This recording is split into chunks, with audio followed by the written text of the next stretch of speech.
Business News 9, Kenya has the most restrictive business environment among its peers. The World Bank warns with the tough regulations and the dominance of state-owned enterprises stifling competition and job creation.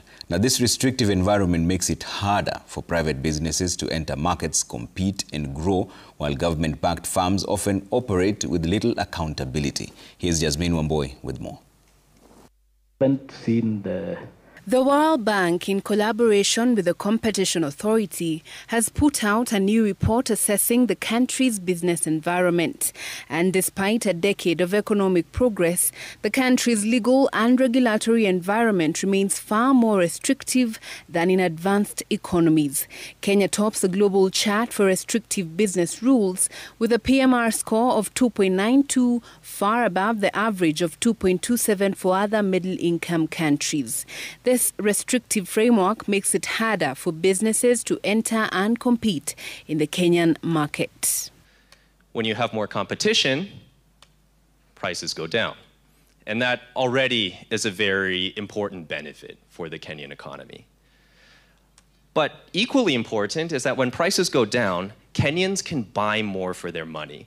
And that means more demand for goods and services, which means more demand for jobs, which means more jobs within the economy.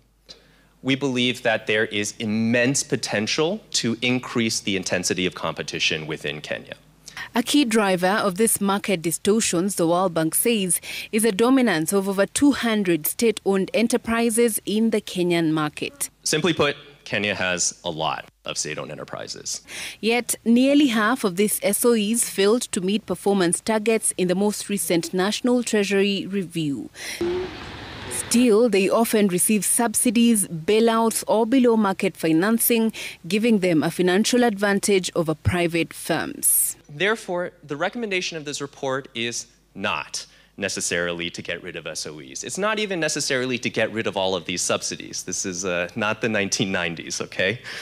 But rather, it's to allow these SOEs to stand on their own 2 feet when it comes to commercial operations, and ensuring that any support that does go to these SOEs for public service objectives is used solely for those public service objectives through mechanisms such as accounting separation and other ring fencing.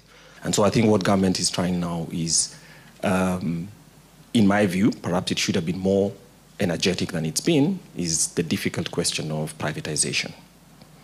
Revenues for privatization actually would be substantial in my view, and they'd allow government to actually cover quite a bit. Additionally, foreign investors face strict ownership limits, tariffs and trade restrictions, further limiting competition. Weak safeguards and policy making also allow undue influence from powerful people and interest groups, creating additional barriers to fair markets. And the World Bank says that tackling these hurdles could be of huge benefit to the economy, creating over 400,000 jobs every year.